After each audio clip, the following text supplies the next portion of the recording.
Ready sir? Sonu ಅವರು D boss ಅಭಿಮಾನಿ ಅಂತ ಎಲ್ಲರಿಗೂ ಗೊತ್ತು ಅಲ್ವಾ. ಅಂಡ್ ಇದ್ರ ಬಗ್ಗೆ ನೀವು ಹೇಳ್ಕೊಂಡಿದ್ದೀರಾ ಸೋಷಿಯಲ್ ಮೀಡಿಯಾದಲ್ಲಿ. ಅಂಡ್ ಡಿ ಬಾಸ್ ಅಂದ್ರೆ ನಿಮಗೆ ಒಂದು ಹುಚ್ಚು ಅಭಿಮಾನ ಅಂಡ್ ಆಲ್ಸೋ ತುಂಬಾ ಇಷ್ಟ ಅಂತ ನೀವು ಹೇಳಿದ್ದೀರಾ. ಈ ವಿಷಯವಾಗಿ ಐ ಮೀನ್ ಈ ಒಂದು ವಿಚಾರ ಆದ್ಮೇಲೆ ಮೀಡಿಯಾಗಳಲ್ಲಿ ಮಾತಾಡಿದ್ರೆ ಡಿ ಬಾಸ್ ಬಗ್ಗೆ ಹೇಗೆ? ಇಲ್ಲ, ಆಕ್ಚುಲಿ ನಾನು ಇದ್ರ ಬಗ್ಗೆ ಏನು ಮೀಡಿಯಾ ಅಂದ್ರೆ ಬಿಫೋರ್ ಒಂದು 4 to 6 months ಇಂದಾನೆ ಮೀಡಿಯಾದಲ್ಲಿ ನಾನು ಮಾತಾಡ್ತಾ ಇಲ್ಲ. ಬಿಕಾಸ್ ಮಾತಾಡುವಂಥದ್ದು ಏನೂ ಇಲ್ಲ. ಬಿಕಾಸ್ ಆ ಥರ ಏನು ಕೆಲಸನೂ ಮಾಡ್ಕೊಂಡಿಲ್ಲ. ಸೊ ಸುಮ್ಮನೆ ಯಾಕೆ ಮೀಡಿಯಾದವ್ರು ಸಿಕ್ಕಿ ರೂಪಿಸ್ಕೊಡೋದು ಅಂತ. ಬಿಕಾಸ್ ಏನೋ ಇಲ್ಲಿ ಹೋಯ್ತು ಅಂದ್ರೆ ಹುಲಿ ಹೋಯ್ತು ಅಂತ ಹಾಕ್ತೀರಾ, ಅದು ನಮಗೂ ಗೊತ್ತು. ಸೊ ಹಾಗಾಗಿ ಸ್ವಲ್ಪ ದೂರ ಇರೋಣ ಅಂತ. ಬಿಕಾಸ್ ಲೈಫಲ್ಲಿ ಯಾವಾಗ್ಲೂ ನೆಗೆಟಿವ್ ಆಗಿ ಇರ್ಬೋದು. ಇವಾಗ ಒಂದು ಪಾಸಿಟಿವ್ ಪಾತ್ ನೋಡ್ತಾ ಇದ್ದೀನಿ ಅಂತ ಅಂದ್ರೆ ಸೊ ಅದರಲ್ಲೇ ಒಂಚೂರು ದೂರ ಆಗ್ಬಿಡೋಣ, ನೆಗೆಟಿವ್ ಬೇಡ ಅಂತ ಅದಕ್ಕೆ ಚೇಂಜ್ ಸೋನು ಅಂತಾನೆ ಹೇಳ್ಬೋದು. ಚೇಂಜ್ ಆಗಿದ್ದಾರೆ ಸೋನು ಅಂದ್ರೆ ನಾನ್ ಯಾವಾಗ್ಲೂ ಸೋನು ತರಾನೇ ಇರೋದು. ಬಟ್ ಜನಗಳಿಗೆ ಯಾವ ತರ ಸೋನು ಬೇಕು ಆ ತರ ಚೇಂಜ್ ಆಗ್ತಾ ಇದೀವಿ. ಬಿಕಾಸ್ ಈಗ ನಾನು ಹಾಕೊಳ್ಳೋ ಡ್ರೆಸ್ ಆಗಿರ್ಬೋದು, ನನ್ನನ್ನು ಇಷ್ಟಪಡೋಲ್ಲ ಕೂಡ. ಸೊ ನಾವ್ ಇಷ್ಟಪಡೋರ ತರ ಚೇಂಜ್ ಆಗೋಣ. ಬಿಕಾಸ್ ನಾವು ಮಾಡ್ತಿರೋದೇನೆ ಜನ ನೋಡಿ ಲೈಕ್ಸ್ ಬರ್ಲಿ, ವ್ಯೂಸ್ ಬರ್ಲಿ ಅಂತ ಅಲ್ಲ. ಸೊ ಏನೋ ನಾವು ಮಾಡೋದು ಕೆಲಸ ಇಲ್ಲ ಅಂತಲ್ಲ, ಜನ ನಮ್ಮನ್ನು ನೋಡ್ಬೇಕು, ಲೈಕ್ ಮಾಡಬೇಕು, ಶೇರ್ ಮಾಡಬೇಕು. ಸೊ ಜನಕ್ಕೆ ಇಷ್ಟಪಟ್ಟಂಗೆ ಚೇಂಜ್ ಆಗೋಣ ಅಲ್ವಾ. ಸೊ ಓಕೆ ಡಿ ಬಾಸ್ ಬಗ್ಗೆ ನಿಮ್ಮ ಅಭಿಮಾನದ ಬಗ್ಗೆ ನೀವು ಹೇಳ್ಕೊಂಡಿದ್ದೀರಾ ಬಹಳಷ್ಟು ಕಡೆ. ಬಟ್ ಈಗ ಈ ಸಿಚುವೇಶನ್ ಏನಾಗಿದೆ, ಈ ಸೀನ್ಸ್ ಏನೇನು ಆಗಿದೆ, ಈಗ ಇದ್ರ ಬಗ್ಗೆ ನೀವೇನು ಮಾತಾಡ್ತೀರಾ? ನಾನು ಮಾತಾಡಿದ್ದೀನಿ ಆಲ್ರೆಡಿ ಕೂಡ. ಆಸ್ ಅ ಫ್ಯಾನ್ ಆಗಿ ಹೇಳ್ಬೇಕಂತ ಅಂದರೆ ಅವರು ಬೇಗ ಆಚೆ ಬರಲಿ. ಬಿಕಾಸ್ ವೆಯ್ಟ್ ಮಾಡ್ತಾ ಇದ್ದೀವಿ. ಅವ್ರು ತಪ್ಪು ಮಾಡಿರ್ಬಹುದು, ಕಾನೂನು ಪ್ರಕಾರ ಶಿಕ್ಷೆ ಆಗೇ ಆಗುತ್ತೆ. ಯಾರು ತಪ್ಪು ಮಾಡಿರಲಿ, ತಪ್ಪು ಮಾಡದೇ ಇರಲಿ, ನಾವು ಅದನ್ನ ಜಡ್ಜ್ ಮಾಡೋಕ್ಕೆ ಯಾರ್ಯಾರು ಅಲ್ಲ. ಅದಕ್ಕೆ ಅಂತ ಕೋರ್ಟಲ್ಲಿ ಜಡ್ಜ್ ಇದ್ದಾರೆ, ಲಾಯರ್ಗಳಿದ್ದಾರೆ, ನೋಡ್ಕೊತಾರೆ. ಬಟ್ ಆಸ್ ಅ ಫ್ಯಾನ್ ಆಗಿ ಹೇಳ್ಬೇಕಂದ್ರೆ ಸ್ವಲ್ಪ ಬೇಗ ಬರಲಪ್ಪ. ಇವತ್ತೇನೋ ಬೈಲ್ಗೆ ಅಪ್ಲೈ ಮಾಡಿದ್ದಾರೆ, ರಿಜೆಕ್ಟ್ ಆಗದೆ ಇರಲಿ. ದೇವರಲ್ಲಿ ಬೇಡ್ಕೊಂಡಿದ್ದೀರಾ ಡಿ ಬಾಸ್? ತುಂಬಾ ಸಲ ನಾನು ಪೂಜೆ ಮಾಡ್ಬೇಕಾದ್ರೆ ನಮ್ಮ ಬಾಸ್ ಬೇಗ ಬರ್ಲಿ ದೇವ್ರೆ, ಪ್ಲೀಸ್ ದೇವ್ರೆ ಅಂತಾನೆ ಕೇಳ್ಕೊಂಡು. ಓಕೆ, ಡಿ ಬಾಸ್ಗೆ ಒಂದಷ್ಟು ಅಭಿಮಾನಿಗಳಿದ್ದಾರೆ, ಹುಚ್ಚ ಅಭಿಮಾನಿಗಳಿದ್ದಾರೆ ಅಂಡ್ ಬಹಳಷ್ಟು ಹೆಸರುಗಳನ್ನ ಕೊಟ್ಟಿದ್ದಾರೆ ಈಗ ಈ ಒಂದು ಇನ್ಸಿಡೆಂಟ್ ಆದ್ಮೇಲೆ. ಬಟ್ ಸ್ಟಿಲ್ ಡಿ ಬಾಸ್ ಅಭಿಮಾನಿಗಳು ಹೆಂಗೆ ಅಂದ್ರೆ ಡಿ ಬಾಸ್ಗೋಸ್ಕರ ಏನ್ ಬೇಕಾದ್ರೂ ಮಾಡ್ತಾರೆ ಅಂತ ಒಂದು ಅಭಿಮಾನಿಗಳು ಡಿ ಬಾಸ್ ಕಟ್ಟಿದ್ದಾರೆ. ನೀವು ನೋಡ್ಬೋದು, ಜೈಲ್ ಹತ್ರ ವಯಸ್ಸಾಗಿರೋ ಅಜ್ಜಿ ಆಗಿರೋ ಪ್ರತಿಯೊಬ್ರು ಈ ತರ ಹೋಗ್ತಿದ್ದಾರೆ, ಭೇಟಿ ಮಾಡ್ತಿದ್ದಾರೆ. ಎಲ್ಲರಿಗೂ ಆದಷ್ಟು ಬೇಗ ಡಿ ಬಾಸ್ ಹೊರಗಡೆ ಬರಬೇಕು ಅಂತ. ಅದು ಒಂದ್ ಕಡೆ, ಅದು ಒಂದು ಭಾಗ. ಆದ್ರೆ ಇನ್ನೊಂದು ಕಡೆ ಡಿ ಬಾಸ್ ಏನ್ ಮಾಡಿದ್ದಾರೆ, ಬಟ್ ಅವ್ರು ಮಾಡಿದಾರೋ ಇಲ್ವೋ ಅದು ನೋಡೋಣ ಇನ್ ಮುಂದೆ. ಬಟ್ ಈಗ ಏನಾಗಿದೆ, ಬಹಳಷ್ಟು ಹೆಣ್ಣು ಮಕ್ಕಳು ಇದ್ರ ಪರವಾಗಿ ಏನ್ ಹೇಳ್ತಿದ್ದಾರೆ ಅಂದ್ರೆ ಸರಿಯಾಗಿ ಮಾಡಿದ್ದಾರೆ ಅಂತ ಹೇಳ್ತಿದ್ದಾರೆ. ಅಂಡ್ ಯಾಕಂದ್ರೆ ಹೆಣ್ಮಕ್ಳಿಗೆ ಬಹಳಷ್ಟು ಕಡೆ ಸೋಷಿಯಲ್ ಮೀಡಿಯಾದಲ್ಲಿ ನಾವು ನೋಡ್ಬೋದು, ನಾವೇನು ಮಾಡೋಕ್ಕಾಗಲ್ಲ. ಎಲ್ಲೋ ಕೂತ್ಕೊಂಡು ಕಮೆಂಟ್ ಮಾಡ್ತಾರೆ, ಎಲ್ಲೋ ಕೂತ್ಕೊಂಡು ಏನೋ ಒಂದು ಮಾಡ್ತಾರೆ. ಅದು ಆ ವಿಷಯವಾಗಿ ನಾವು ಇಲ್ಲಿಂದ ಕೂತ್ಕೊಂಡು ಏನೂ ಮಾಡೋಕ್ಕಾಗಲ್ಲ. ಅಂಡ್ ಯಾರೋ ಅದ್ರ ಬಗ್ಗೆ ಆಕ್ಷನ್ ಕೂಡ ತಗೊಳ್ಳಲ್ಲ. ಈ ಒಂದು ರೇಣುಕಾ ಸ್ವಾಮಿ ಅನ್ನೋ ಹೆಸರು ಏನು ಇವಾಗ ಹರಿದಾಡ್ತಿದೆ, ಈ ಹೆಸರು ಬಗ್ಗೆ ಈ ವಿಷಯದ ಬಗ್ಗೆ ನೀವೇನು, ನಿಮ್ಗೆ ಏನಾದರೂ ಕಾಮೆಂಟ್ ಬಂದಿತ್ತ ಅಂತ? ಅದ್ರ ಬಗ್ಗೆ ನಾನು ಮಾತಾಡಲ್ಲ. ಬಟ್ ಒಂದು ನಾನು ಕ್ಲಾರಿಟಿ ಕೊಡ್ತೀನಿ.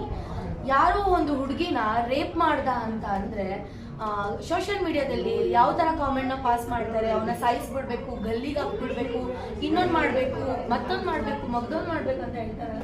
ಸೊ ಈಗ ಆಸ್ ಎ ಗರ್ಲ್ ಆಗಿ ನಾನು ಹೇಳ್ತಾ ಇದ್ದೀನಿ, ನನಗೆ ಆ ಥರ ಒಂದು ನ್ಯೂಡ್ ಪಿಕ್ಸ್, ಇನ್ನೊಂದು ನ್ಯೂಡ್ ವಿಡಿಯೋ ಏನೇ ಆಗಿರ್ಬೋದು ಗುರು ಕಳ್ಸಿದ್ರೆ, ನಾನು ನನ್ನ ತಮ್ಮ ಆಗಿರ್ಬೋದು, ನನ್ನ ಅಣ್ಣ ಇದ್ದಾರೆ, ನನ್ನ ಕಸಿನ್ಸ್ ಇದ್ದಾರೆ, ಅವರಿಗೆಲ್ಲ ಕಳ್ಸಿದ್ರೆ ಸುಮ್ಮನೆ ಇರ್ತಾರ? ಹಿ ಟೇಕ್ ಸ್ಟ್ಯಾಂಡ್. ಅವರು ಹೀಗೆ ತಗೊಂಡು ಅವ್ರು ಸಾಯಿಸಿದಾರೋ ಬಿಟ್ಟಿದಾರೋ ನನಗೆ ಗೊತ್ತಿಲ್ಲ, ನನಗೆ ಪ್ರೂಫ್ ಇಲ್ಲ, ನಾನು ಕಣ್ಣಾರೆ ನೋಡಿಲ್ಲ, ನಾನು ಮಾತಾಡಲ್ಲ. ಬಟ್ ಆ ಒಂದು ಕಮೆಂಟ್ ಪಾಸ್ ಮಾಡಿಲ್ಲ ಅಂದ್ರೆ ಇದೆಲ್ಲ ಯಾಕೆ ಆಗ್ತಿತ್ತಲ್ವಾ? ಈಗ ಅವ್ರ ಮನೆ ಹೆಣ್ಮಗ್ಳು 4 ಗೋಡೆ ಮಧ್ಯ ಇರಬೇಕು, ಬೇರೆ ಹೆಣ್ಮಗ್ಳು ಊರಿಂದ ಆಚೆ ಇರಬೇಕು. ಲೈಕ್ ಏನೋ ಹೇಳ್ತಾರಲ್ಲ, ಎಲ್ಲರಿಗೂ ಕಾಣಿಸೋ ಥರ ಇರ್ಬೇಕಾ ಅನ್ನೋ ಥರ.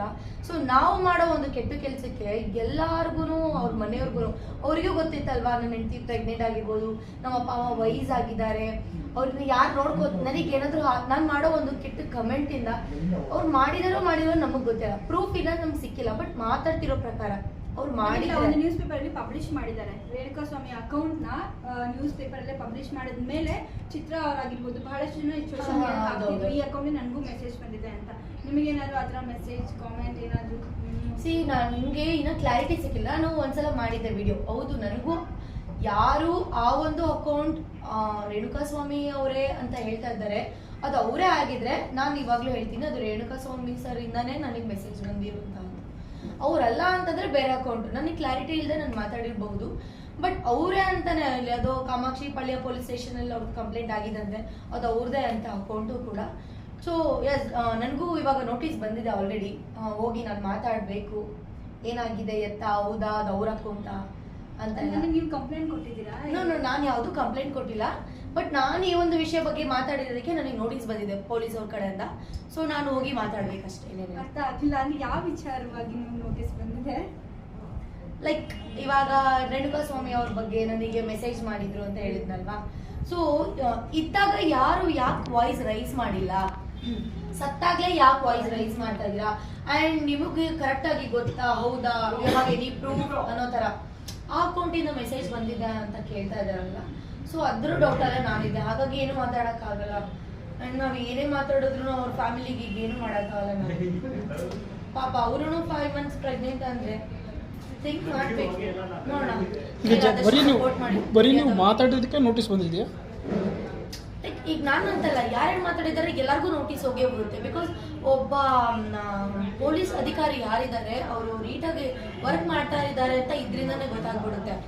ಈಗ ನಾವು ಅದ್ರ ಬಗ್ಗೆ ಮಾತಾಡಿದೀವಿ ಅಂದ್ರೆ ನಮ್ಮ ಮೇಲೆ ಆಕ್ಷನ್ ತಗೋತಾರೆ, ಅವರು ನೋಟಿಸ್ ಕಳಿಸ್ತಾರೆ. ನೀವು ಹೌದು ನಿಮ್ಗೆ ಮೆಸೇಜ್ ಬಂದಿದ್ಯಾ, ಬನ್ನಿ ನಾವು ಎಂಕ್ವೈರಿ ಮಾಡ್ತೀವಿ ಅನ್ನೋ ತರ. ಸೊ ಐ ಥಿಂಕ್ ಪೊಲೀಸ್ ಅವರೆಲ್ಲ ಕರೆಕ್ಟಾಗಿ ವರ್ಕ್ ಮಾಡ್ತಾ ಇದ್ದಾರೆ ಅಂತ ಈ ಒಂದು ವಿಷಯದಲ್ಲಿ. ಬಟ್ ಈಗ ರೇಣುಕಾಸ್ವಾಮಿ ಯಾರ್ಯಾರು ಮೆಸೇಜ್ ಮಾಡಿದ್ಮೇಲೆ ಎತ್ಕೊಂಡು ಹೋಗಿ ತೋರಿಸಿದ್ರು ಪೊಲೀಸರು, ಐ ಮೀನ್ ನಾವ್ ಇರ್ತೀನೇ ಇಲ್ಲ ಅಂದ್ಮೇಲೆ ಏನ್ ಮಾಡಕ್ಕಾಗುತ್ತೆ? ಸೊ ದಟ್ಸ್ ವೈ ಎಲ್ಲರೂ ಕೇಳ್ತಾ ಇರೋದು, ಇದ್ದಾಗ ನೀವ್ ಯಾಕೆ ಮಾಡಿ, ಇದ್ದಾಗ ಅಂದ್ರೆ ನಮಗೆ 1000 ಜನ ಮೆಸೇಜ್, ಒಂದು ಹುಡುಗಿ ಅಂತ ಅಂದ್ಮೇಲೆ ಒಂದ್ ಮಡಕೆಗೆ 100 ಜನ ಕಲ್ಲು ಹೊಡೆದೇ ಹೊಡಿತಾರೆ, ಅದ್ ನೀರ್ ಬಂದೇ ಬರುತ್ತೆ ಅಂತ. ಒಂದ್ ಹುಡುಗಿ ಅಂದ್ಮೇಲೆ 100 ಜನ ಕಮೆಂಟ್ ಪಾಸ್ ಮಾಡೇ ಮಾಡ್ತಾರೆ. ಸೊ ಅದ್ರ ಬಗ್ಗೆ ನಾವು ತಲೆ ಕೆಡ್ಸ್ಕೊಡಲ್ಲ. ಯಾವುದೋ ಒಂದು ವಿತ್ ಪ್ರೂಫ್ ಸಿಕ್ಕಿದೆ ಅಂತ ಹೇಳಿದ್ಮೇಲೆ ಆ ಅಕೌಂಟ್ ನಾವು ಸರ್ಚ್ ಮಾಡಿದ್ರೆ ತಪ್ಪೇ ಇಲ್ಲ ಅಲ್ಲ. ಸೊ ಸರ್ಚ್ ಮಾಡಿದ್ಮೇಲೆ ನಮ್ಗೆ ಗೊತ್ತಾಯ್ತು, ಅವ್ರು ಇದ್ದಾಗ ಸರ್ಚ್ ಮಾಡಿದ್ರೆ ಯೂಸ್ ಆಗ್ತಿತ್ತೋ ಇಲ್ವೋ ಗೊತ್ತಿಲ್ಲ. ನಾನಾಗಿದ್ರೆ ಆಸ್ ಅ ವುಮನ್ ಆಗಿ ಹೋಗ್ಬಿಟ್ಟು ನಾನು ಪಕ್ಕ ಕಂಪ್ಲೇಂಟ್ ಕೊಡ್ತಾ ಇದ್ದೆ ಗುರು. ಇಷ್ಟು ಅಂದ್ರೆ ಒಬ್ಬ ಆಗಿದ್ರೆ ಬಿಡ್ತಿದ್ದೆ, ಎಲ್ಲಾರ್ಗು ಮಾಡ್ಕೊ ಬಂದಿದ್ದಾನೆ ಅಂತ. ಬಟ್ ಇಲ್ಲ, ನಾವೇನು ಮಾಡೋಕ್ಕಾಗಲ್ಲ.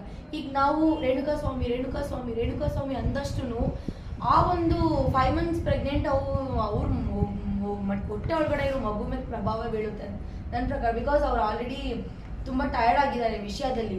ಮತ್ತೆ ನಾವು ಅವ್ರ ವಿಷಯನ ಕೂತ್ಕೊಂಡ್ರೆ ಸೊ ಇದಾಗ್ಬಿಡುತ್ತೆ. ಸೊ ಓಕೆ, ಕೊನೆಯದಾಗಿ ಡಿ ಬಾಸ್ ಅಭಿಮಾನಿಗಳಿಗೆ ಅಂಡ್ ನೀವು ಡಿ ಬಾಸ್ ಅಭಿಮಾನಿಯಾಗಿ ಅಂಡ್ ಇವತ್ತು ಬೇಲ್ ಅಪ್ಲೈ ಮಾಡಿದ್ರೆ ಏನ್ ಹೇಳಕ್ ಇಷ್ಟಪಡ್ತಾರೆ at final? Because D boss ಅಭಿಮಾನಿಗಳು ಬಹಳಷ್ಟು ಕಡೆ ಐ ಮೀನ್ ಪೊಲೀಸ್ ಹತ್ರನೂ ಹೋಗಿ ತಗ್ಲಾಕೊಂತ ಇದ್ದಾರೆ ಬಹಳಷ್ಟು ವಿಚಾರಗಳಲ್ಲಿ. ಅವ್ರದ್ದು ನಂಬರ್ ಆಗಿರ್ಬೋದು, ಕೈ ಎಲ್ಲ ಟ್ಯಾಟು ಹಾಕ್ಸ್ಕೊಂತಿದ್ದೀರಿ.